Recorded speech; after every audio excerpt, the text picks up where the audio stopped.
In this lesson, we're going to take a look at the growth of suburbia and Johnson's Great Society programs from the 1960s. President Franklin Roosevelt was already planning for the post-war during the war when he signed the Servicemen's Readjustment Act, otherwise known as the GI Bill.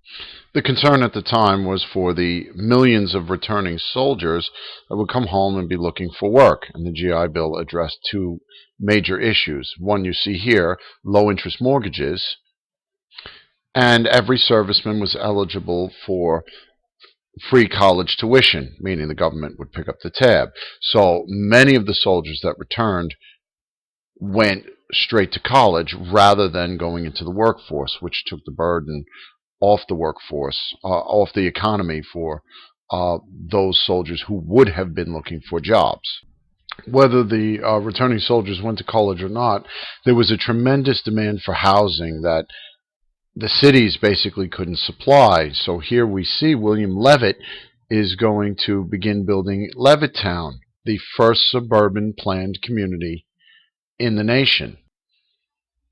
What made what Levitt was doing different as a builder was his use of the assembly line methods for building homes, which had the effect of lowering the cost of construction and speeding up the construction of the homes.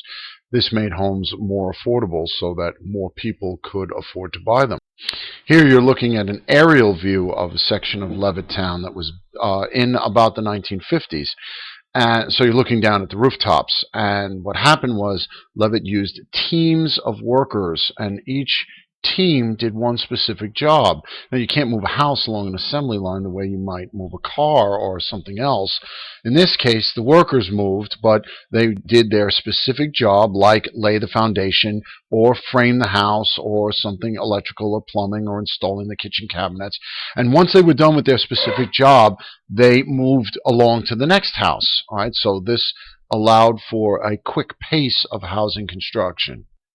These houses were affordable, combined with the low-interest mortgages that the returning servicemen were eligible for, and these houses were in significant demand. And what William Levitt did was widely copied around the United States. With the automobile, you did not have to live in the city to work. You would be able to live outside of the city and then commute into work. So this was how the suburban areas, the areas outside of the cities, got built up around the nation. The post-World War II era brought with it a significant increase in the number of babies being born. And this created what was known as the baby boom generation, or the boomers. And this generation starts in 1946, as shown here in red, and ends in 1964. The baby boom generation has affected the economy dramatically throughout their life. All right, so you can see here, as young ones, there was a tremendous demand for toys. At school age, you had a tremendous construction of schools. All right, today, someone that was born in 1950 would be 64 years old in 2014. So this generation is now entering retirement. We're going to talk in the last lesson in this unit about the strain that all these boomers, these retiring baby boomers, are now going to put on the Social Security program and the Medicare program. The Cold War was raging during the 1950s, and President Eisenhower signed into law the Interstate Highway Act to build an interconnected network of highways that crisscrossed the nation to make it easier to move soldiers and military equipment quickly to where it might be needed. Also to make it easier to evacuate an area if there was a nuclear attack.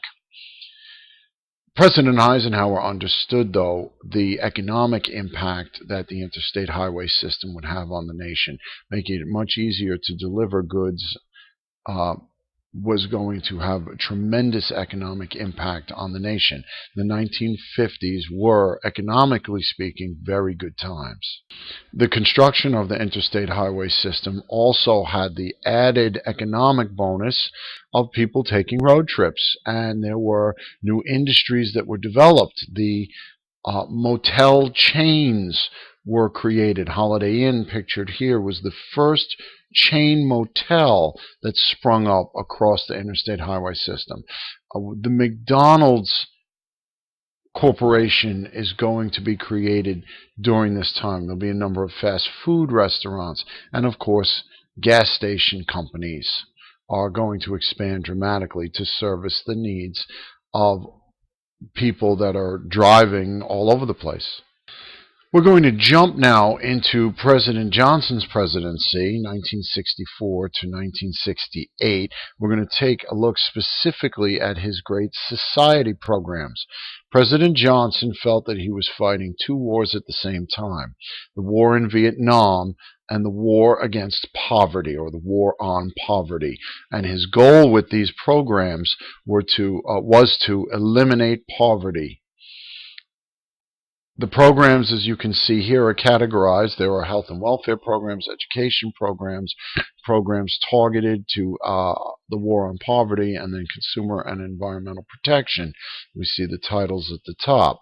All right, a number of these programs are still with us today. Medicare, which is health insurance for everybody over age 65, and I mean government-run health insurance.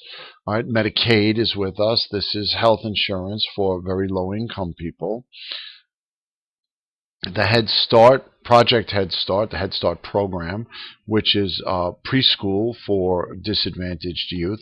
These are programs that are still with us.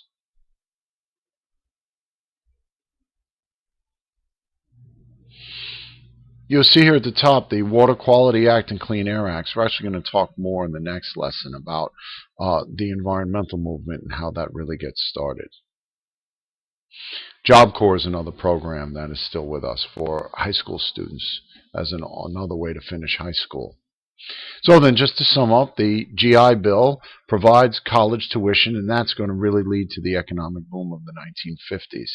Additionally, of course, the massive increase in the number of babies being born is going to drive the demand for housing. It's going to spur the growth of housing in the suburbs. It's also going to drive the economy. And lastly, we looked today at President Johnson's Great Society programs, which were created to eliminate poverty, and a number of those programs are still with us today.